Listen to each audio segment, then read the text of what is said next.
Assalamualaikum warahmatullahi wabarakatuh. Bismillah, alhamdulillah, wassalatu wassalamu ala rasulillah wa ala alihi wa sahbihi wa mawalah, amma ba'du. Saya sebagai alumni Pondok Pesantren Salafiyah Syafi'iyah yang nama asli saya yaitu Haji Amin Rais. Saya diberi nama di dalam KTP saya Haji Amin Rais bukan karena saya itu ingin menjadi orang yang populer seperti Bapak Dr. Haji Amin Rais. Kalau saya ini cuma punya titel BA, belum apa-apa. Yang artinya B-nya itu belum, A itu apa-apa, bukan Bachelor of Art. Saya pernah dulu di pondok pesantren yaitu menjadi salah satu pengurus koperasi di pondok, dan pada waktu itu oleh kiai saya pernah yaitu dimintai sumbangan, dimintai bantuan.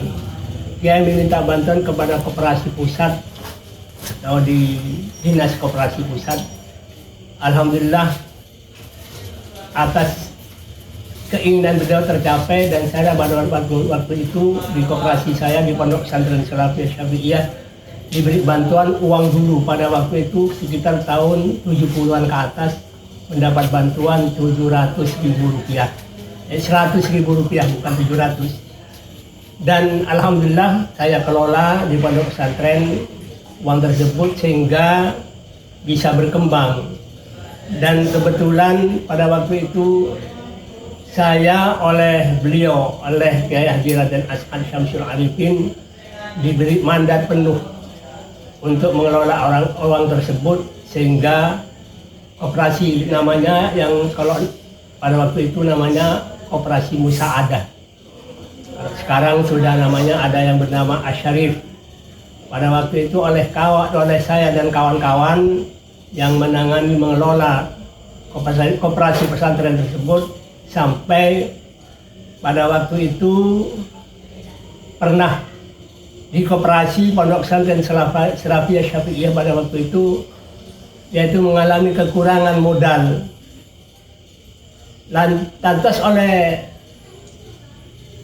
Syekh Dhafir Munawar pada waktu itu saya diberi izin untuk meminjam uang santri, yaitu khususnya santri dari Bawean, karena pada waktu itu santri Bawean itu bukan dikirim tiap bulan, tapi oleh orang tuanya pada waktu berangkat ke pondok itu diberi tikar yang sangat mahal harganya, karena pada waktu itu memang tikar Bawean itu terkenal, dan begitu juga sekaligus juga mahal harganya. Pada waktu itu santri Bawean itu memang tidak berangkat membawa uang, tapi membawa tikar. Dan tikar tersebut lantas dijual karena mahal harganya, yaitu mungkin mendapatkan uang yang cukup lumayan, sehingga dititipkan ke koperasi, yaitu dengan mendapat semacam hasil. Dengan cara bagi hasil dengan koperasi, saya sowan ke dalam ke Haji Dhafir Munawar, karena beliau itu adalah orang yang sangat betul-betul alim. Karena saya mengatakan bahwa koperasi kekurangan modal, maka koperasi ingin menjalankan, yaitu memutar uang kawan-kawan yang dari Bawean untuk diberi hasil. Oleh beliau, kalau kata Maduranya, bahasa Maduranya itu tidak apa-apa dengan akad nazar. Pada waktu itu saya masih belum tahu apa akad nazar itu, tapi beliau sudah memberikan restu untuk mengelola uang santri tersebut. Ya, alhamdulillah, karena sudah lama-lama berputar, sehingga alhamdulillah koperasi ini tidak membutuhkan uang lagi, tidak mengalami kekurangan modal, yaitu dengan adanya uang yang dari santri tadi. Dan alhamdulillah juga saya ini mondok di Pondok Pesantren Sukorejo, yaitu oleh guru saya yaitu Ki Haji Raden Syamsul Arifin, walaupun beliau itu tidak langsung membaca kitab mulang kata orang Madura, yaitu mengajar dengan secara lesehan. Beliau itu cuma kalau 3 bulan atau 2 bulan sekali itu beliau memberikan tausiah kepada santrinya, yaitu santri itu kalau pagi bersorak-sorak. Mengapa? Karena ada bel bunyinya panjang, neng neng neng neng neng begini, yang artinya pada waktu itu kalau ada bel panjang berarti kiai akan memberikan tausiah. Dan sekaligus pada waktu itu kalau kiai memberikan tausiah, sekolah itu libur semua. Jadi santri bersorak-sorak itu karena memang sekolahnya itu libur, tidak sekolah, bukan kena apa. Dan kiai itu memberi tausiah bermacam-macam. Ya kadang kiai itu guyon, pernah kiai itu bicara begini, "Cong, baan tekak bak cuba tangkalam piria, banyak pesen kasang ya, Bang Kiai." Katanya kiai itu. Setelah itu kiai mengeluarkan uang tersebut, ternyata ya segebok uang. Jadi santri itu ya tertawa semua. Itu kayak kiai guyon pada waktu. Dan kiai itu juga pernah dawuh pada kesempatan yang seperti itu juga, yaitu kiai dawuh begini, "Cong, sengkok menrado firduat." Ya kebetulan kedofir waktu itu kedofir Munawar, yaitu abah orang tua daripada pengasuh sekarang, yaitu Ki Azim Ibrahimi. Beliau mengatakan kedofirnya itu lebih alim dari saya, Cong. Sengkok lebih kedofir lebih alim di sengkok. Tapi engkau Cong pun tak engak ke pangeran semenit, tang derajat elang. Itu katanya beliau. Jadi saya itu karena beliau Ki Haji Raden Syamsul Arifin itu memang guru saya. Sampai kapanpun saya akan mengikuti apa yang menjadi wejangan beliau kepada saya. Jadi saya masih tetap mengikuti apa yang didawuhkan oleh beliau. Pernah beliau mengatakan, "Cong, baan jentar kanjah, kun cuma makeluar ning koning kilakku, barak reh, baan. Kaya sepak jempen," kata beliau. Jadi saya ke pondok, kata beliau itu cuma memenuhi itu jamban. Ada jamban itu kata orang Madura, tapi kalau WC kalau orang sekarang. Itu cuma ya memenuhi itu ke pondok. Ngajinya jarang, cuma tidur, cuma makan gitu.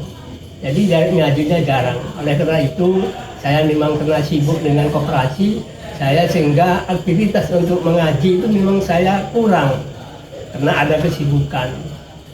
Jadi kiai itu memang kalau kepada santrinya itu memang betul-betul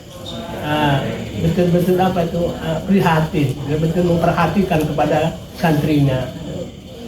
Pernah yaitu bercerita, tapi panjang. Cuma saya tidak akan menyampaikan cerita ini dengan secara tuntas dan lengkap. Tapi cuma kiai pada waktu itu dimintai oleh itu membesar, kalau sekarang sebagai pejabat Belanda pada waktu itu. Pada tahun berapa tidak tahu, cuma masa Belanda pada waktu itu. Ada seorang orang gagah berani, yang pada waktu itu tidak ada orang yang berani kepada orang tersebut. Pada waktu juga ya itu dimintai tolong oleh pembesar Belanda supaya menangkap orang tersebut, karena pada waktu itu polisi Belanda pada waktu itu tidak bisa menangkap orang tersebut. Oleh karena itu minta tolong kepada kiai. Dan pada waktu itu juga orang tersebut memang senangnya itu mengadu telur itu. Mengadu telur itu diadu sehingga mana yang pecah itu yang kalah. Pada waktu itu. Pada suatu kesempatan orang tersebut ialah mengadakan keramaian, semacam mengundang orang banyak untuk mengadu telur tersebut. Pada waktu itu Kiai sowan kepada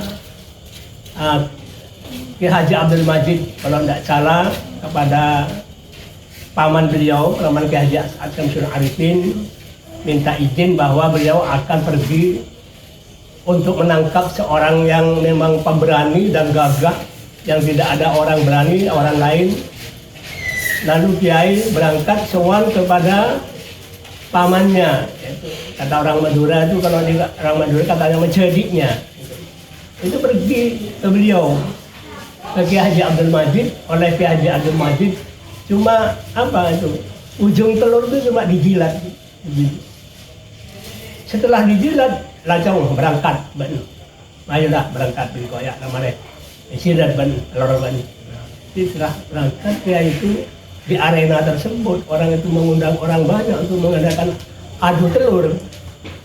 Ya ternyata setelah mengadu telur oleh Kiai, semua telur yang dibawa oleh orang yang gagah berani tadi, itu pemberani tadi, semuanya habis.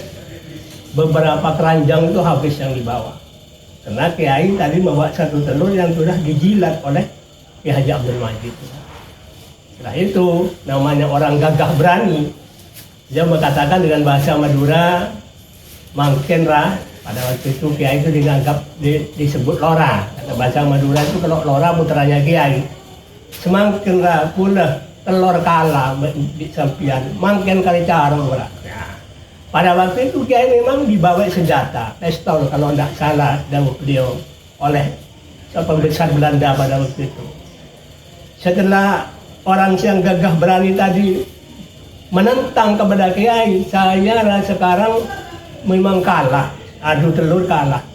Sekarang tinggal apa? Saya tinggal caroknya. Carok bahasa Madura itu bergelut. Bergelut dengan memakai senjata. Itu carok kata istilah orang Madura. Setelah itu langsung Kiai disempatkan oleh Kiai ditembak kakinya. Setelah ditembak kakinya, ya dia sudah ditembak kakinya, ya tidak bisa bergerak, dia bisa lari.